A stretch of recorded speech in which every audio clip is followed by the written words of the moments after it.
আল্লাহ বলছেন তারা কি জানে না কবরে যা আছে এগুলো কিয়ামতের মাঠে উঠানো হবে? এটা কি তারা জানে না? আমরা কি জানি না? জানি না, আমরা জানি। আচ্ছা বলেন তো দেখে, কবর থেকে কাকে উঠাবে আর কাকে ছাড়া হবে? আমাদের মধ্যে কোন ব্যক্তি আছেন একটু হাত উঠান দেখি, যা আপনি কবর থেকে উঠবেন না, আপনাকে আল্লাহ ছেড়ে দিবে? আছে এমন কোন ব্যক্তি? তার মানে আমরা সবাই বিশ্বাস করি যেহেতু আল্লাহ বলেছে আমাদেরকে কবর থেকে উঠানো হবে, তা আমরা সবাই তো কবর থেকে উঠবো। আল্লাহ বলছেন এই কথাটাকে যারা মেনে নিয়েছে তার পরের কথাটা তুমি স্মরণ রাখো, আফালা ইয়ালামু ইযা বুসিরা মা ফিল কুবুর ওয়া হুসিলা মা ফিস সুদূর।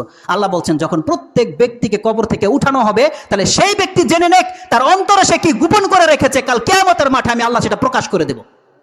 আল্লাহ বলছে তার অন্তর থেকে সেটা বের করে আনা হবে, যে বাস্তবিক সে কি ইসলামের উপরে ছিল কিনা নাকি মুনাফিকি করেছে। আল্লাহ বলছেন এটা আমি হাশরের মাঠে, দুনিয়া তো সে গোপন করে রেখেছে, কিন্তু হাশরের মাঠে সেটা আল্লাহ বলছেন ওয়া হুসিলা মা ফিস সুদূর, তার এই বক্ষের মধ্যে সে কি জমা করে রেখেছে, আল্লাহ বলছেন এটা আমি সবার সামনে প্রকাশ করে দেব কিয়ামতের মাঠে। কোন ব্যক্তি কি বাদ পড়বে যে আমি বাদ পড়বো সেখান থেকে? কেউ বাদ পড়বে না। এটা হলো পরীক্ষা শুরু।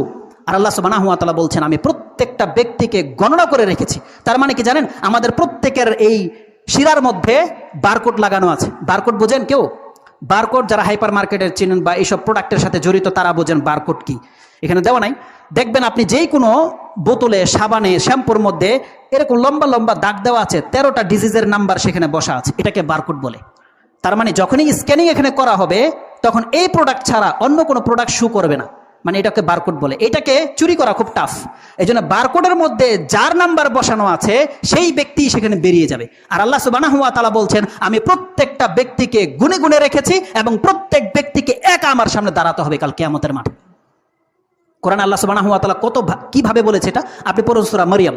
সূরা মারইয়াম 19 নম্বর সূরার 93, 94, 95, 96 এই 3-4টা আয়াত আপনি পড়েন। আল্লাহ সুবহানাহু ওয়া তাআলা বলছেন ইন কুল্লু মান ফিস সামাওয়াতি ওয়াল আরদি ইল্লা আতির রাহমানি আবদা। এই শব্দটা ভুলবেন না। আজকে যাদেরকে আপনারা আল্লাহর ওলি, পীর, গাউস, কুতুব ভেবে বসে আছেন, নবী রাসূল রয়েছে, আল্লাহ বলছেন কিয়ামতের মাঠে এই মানগুলো থাকবে না, যে কে আল্লাহর ওলি, কে পীর, কে নেতা, কি। আল্লাহ বলছেন ইন মান ফিস সামাওয়াতি ওয়াল আরদি ইল্লা আতির রাহমানি আবদা। সেই দিন কেবলমাত্র রহমানের সামনে প্রত্যেক ব্যক্তি আল্লাহর গোলাম হয়ে উপস্থিত হবে। সেখানে কারো কোনো রাজা বাদশা এরকম থাকবে না, সব উলঙ্গ হয়ে একই কাতারে, কাতার বাই কাতার দাঁড়িয়ে থাকবে। এই পাশে ফেরেশতারা দাঁড়িয়ে থাকবে, মিডলে প্রত্যেক ব্যক্তি আল্লাহর গোলাম, একটা মালিকের সামনে গোলাম যেভাবে দাঁড়িয়ে থাকে আল্লাহ প্রত্যেকটা ব্যক্তিকে ওইভাবে দাঁড় করিয়ে দিবে।